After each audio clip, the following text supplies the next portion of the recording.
Bravo! Finally, the Igbo king in Ghana has been arrested.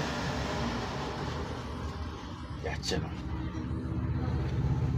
Na United Nasie Ebema Yura Hassan Ayaraga.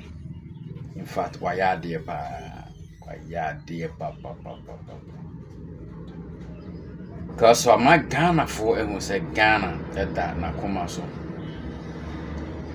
Did there ye na ye politician bia na so man mu pani bia ubi na no e asem we hu. Yenya timemufu ya the youth ya na ye twefa ye bosa. To say opem na Oma BNI ekofa no efri ni fi na incident meti ye no na mi hu no kure wo mu ye ma yosem de me ni beto form de ma so to form enye videos bi ni no be e kire se e no kure se ya che number se no ya che na o my grant ni bill but ye beten na ya hwe videos bi a daddy pefi say enipa no ye che no ampa no ye bomba say 19th no so no e betimi atie say mountain so na ya ye demonstrations but still Nigerians must go because I dream pa wo betimi no enya papa because we are say afanan mu ha no countries be free empese omubesi wo kora the Ghana se koso entertain sa ankrofo ya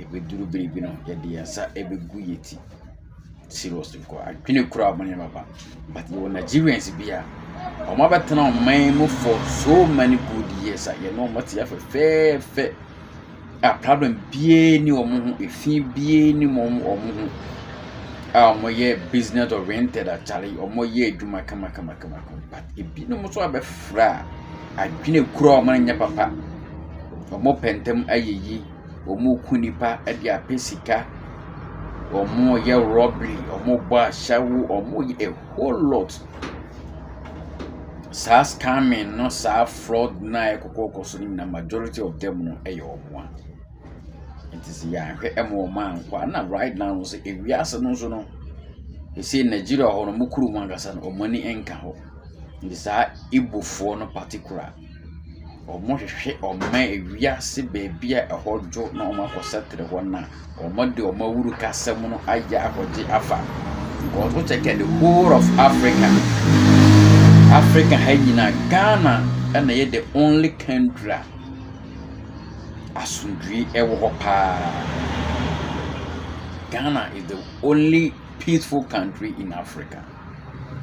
Into omo ya unza Ghana de oba wasomuto moto bibia ye okay obia how the mo be ye afa kwan bi so no ma ji ha aboso because enya sa ka wa wo fra ho okay enka wunti si wa hemfo all over the 16 regions no na wonya waken na omo metua tribute emma all the time no mo ye adwuma de sika ebro. Come on. A king. Na king okula na yeti asese. King ewu obi man so. Come on. They are getting about mutirima omo yes ade no. O de busuya yentene ne yenhwe videos no Emra Hassan Ayaraga na kopon enshira. Sa wa dwene Ghana for na wati Ghana for be so free. Wo mu se emre bi ne ya nhwe ya. Bisi o mem enye na waso ano entem yakopon hira no omo ahoden ene nkwatenten na fa koje Ghana mansa yeda wase ye usan ye tene na hwe videos na da we are jatwa so the land. That is his problem. Whether he did or he did not, he's voiced it out that he has, and the videos are there. So we are taking his word again. So is he being released on bail? Yes, this afternoon he complained of high BP in the cell. In the cells, and said his BP has gone up. You know, yesterday when he was invited, he went there with the ambassador Ambassador of what? Nigeria. Nigeria's ambassador to Nigeria Ghana. ambassador to Ghana. He went there with his lawyers and all that, thinking that it was the ordinary citizens, what do you call it, NIB or National Investigation, National Security, who would just listen to him and ask him to walk away. This is not that national security you're thinking of. This is a different national security altogether. They will investigate. As a citizen of Ghana, when you send a petition, they will have to listen to your petition. And so why did the police arrest him? And for what? Why did they keep him overnight? What was the charge? The charge was that, first of all, he's calling himself a king in Ghana when he's not a citizen of this country. Parading around and going around everywhere and calling himself the king of Ghana and the king of Igbo. Igbos don't have king in Ghana. When you're a foreigner and you're a settler, you come to this country. Our constitutions allow you to be called a chief of your community. So all the settlers in Ghana, like the Yoruba, they have a Yoruba chief. The Hausas, they have a chief. The Zambarama chief. That is fine. We can give you that title to be able to be managing yourself. But when you begin to, parade yourself, call yourself like Asante Hene and all these other kings in Ghana, and you be working when you are not a citizen and say you are a king, and you are going to acquire tracts of land and build a kingdom. My final word is that Ghanaians should sit up. Sit up? Yes. And do what? And defend their nation, defend their sovereignty. With what? Gun? With everything.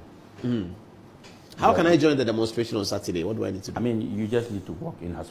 Where is it starting? Where is it ending? It starts at Obra Sport as normal. And then ends where? And ends at under the what do you call it? The shopping mall area. Are we presenting a petition to anyone? We are not presenting a petition. We are Ghanaians are beginning to understand that certain things they have to take it by themselves and fight for themselves. The politicians are not ready for us. The academia are not ready for us. The chiefs are not ready for us. Since this story came up, have you had any politician? That's quite disappointing, I have to say. We've heard some judge say that it's not true, and I spoke with some judge. Nothing has been I spoke with some judge, and I asked him, and he said that look, Mr. Erega, the issue of the fact of the matter is that, to be very honest, this man has played with both parties, and he doesn't know what to say. But what he can say is that there is no such land in Ningo Prampram being sold to this gentleman. He has spoken to his chiefs. His chiefs has called all the elders. They've had a meeting, and no one among the royal has come out to say they have sold land out to the man. But I told him, look, that is not the end of the case. The case is that sometimes you might not have given him the land, but you sold the land out to what do you call them, estate developers, and then they intend to sell it out to him. Oh, okay. It's normal. So if he says he has it, he has it. He probably didn't buy it from the chief and bought it from the private developer. What can you say? No. But the Greater Accra Regional House of Chiefs has also removed him from the list that I think he was already on. Yes, they have to, because these people are not people you can just take them for granted. They have a long-term plan. Look, I'm even told Chinese are about to build 20,000 homes. Where? Somewhere around the Ningo Prampram top there. I see. Yes. So you see, to create a Chinese town. Exactly. So you welcome back to Zion for Ray TV. See you na attending a video no aba. But ninyi na echi no cinema kan. You see the na se kese pa Emma Hassan Ayaraga, the Ayara Kaufman. One of the only politician who Ghana yet that because as some we see, MPP, NDC, MPNFU, Ubia Aydin, Benipa, we bring Nick say, the certain president right now. Because we want to be bar, the basic one now. So, some said to say, what one out to me. Seriously, the leading opposition party, MPP, Yura Mahmoud Bawumia, Eddie any Monozua, and no. Ye wundi penini bia so eka afa ho ne tete wo saa na YouTube ni ayi di akasa kasa ayi di sa look empenifo yet to aba mama say won be di eni mukan na bibia ye ne kasa ofom ho no ma enkwa ni mu se de mu be kasa mu bi mu no kasa pe bibia to din mu bi mu no kasa pe eko ewiase afana nyina we are omoye say enanka president e bi na no akase Nigeria for me mom a maximum of 1 week 2 weeks 1 month date we obi enfiri o me mu nkwa obi ene feka but uti akwa na asema o kan ya o say did die any ebeye demonstration ebeye bia ye penifo anya dia o mo beti because of our finance or men that means ye penifo o mama bi no musika e no maka o manu atum nti o munti minkasa na na dear potty nti because even the president of the nation it mean kwa Nigeria enga so kwa kusi kingdom ewo ho enye adwuma even akwa remember so otumfo kura ko gan yes one apakan mu kura na ekwo yes le ne abasa omanti asem ya nso one apakan mu na yede na foreigner mum ebisi ne kingdom ewo hasi nuyi the sub chiefs all over the nation across the nation be bia we in sub chief or no anum pain what kind of pain ese we yi sa ankrofo because edwuma no ono nkoa entimi enhwe Ghana kakraka we nyina so ontimi hwe Nigeria fo a wo ha nyina so ontimi hwe Igbo fo a wo ha nyina so to so we yi ne sub chiefs na obibie ni a omobobo anoma no ede bre no omohwe ekiri ema no because ono no te sa pram wo no na se ningo pram sa kra so de ekoso kumase no unhu de ekoso wo sunyane unhu omo kroya na be ma no feedback of everything Charlie anu shi tempo fu be so omo ye no enya de ketwa na ase di agro sa o penifo se dua enya wa ebe wo wani no yensensena no na emum yitu ase yes earlier the better it adenti na adi ebobo pai no bia wo dwene kwa ekiri no wo dwene ekina asem bia hu so no de nkrofo no ekeka ko no ano ehye iba some few years to come no yeso ano a enso edo yini kese pa na beba it adenti na mpenifo nti asem nkrofo yempa mo mu fro man na so omukọ na omusua nyansa omasampa in a peaceful manner you come be say Italian for me smart say sample bi na say yes omasampa mo say de emlibon pament ye kwei nyetutu ye no kama yenkọ ne nkudi omumla so sa is omam ya me omoya ehu say je kra oman ye mlebi okra nya adwuma yenhwe han ene ye hufo ene obi aba man ma do pe bia otimiye cause eno ebu ho no citizen kula ya police ekura na penalty how much more foreigner o my yetim jewo countries biblia omo me China for wa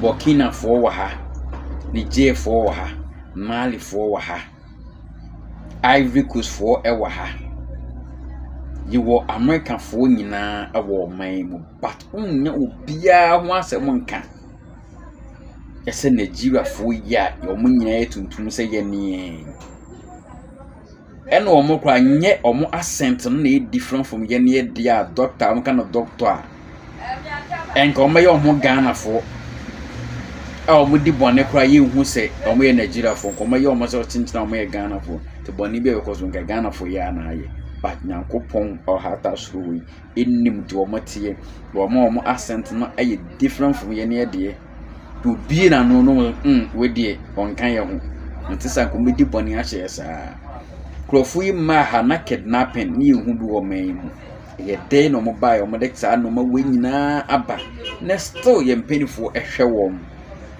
nti yenso na ye citizens no Yes, you swing and you biana because you answer ye pisica. Metia me pisica. The foreigner biaba, no fakam, but near so a make it.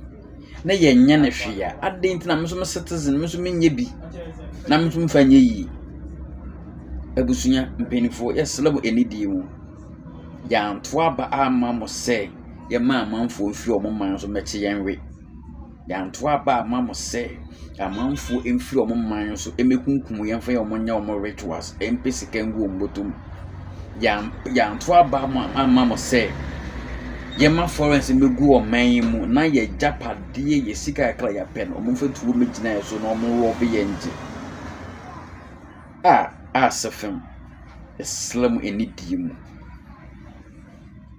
enidiem cordial relationship bia monesa ibokin wo bia no for the sake of all mindful both MPP NDC CPP for nyina ka bo ma Yesu se yempe omo ha no yeslemu muti ya so pem na monye de yakoma pe emaye yeni yenti na mo ye president ona Senator John Dramani Mahama MPP ya minister bia wo of man yeni yenti the citizens of Ghana yeni yenti ena moye leaders enye ye nea enka monye obia enka monye leader bia yeslemu enidimu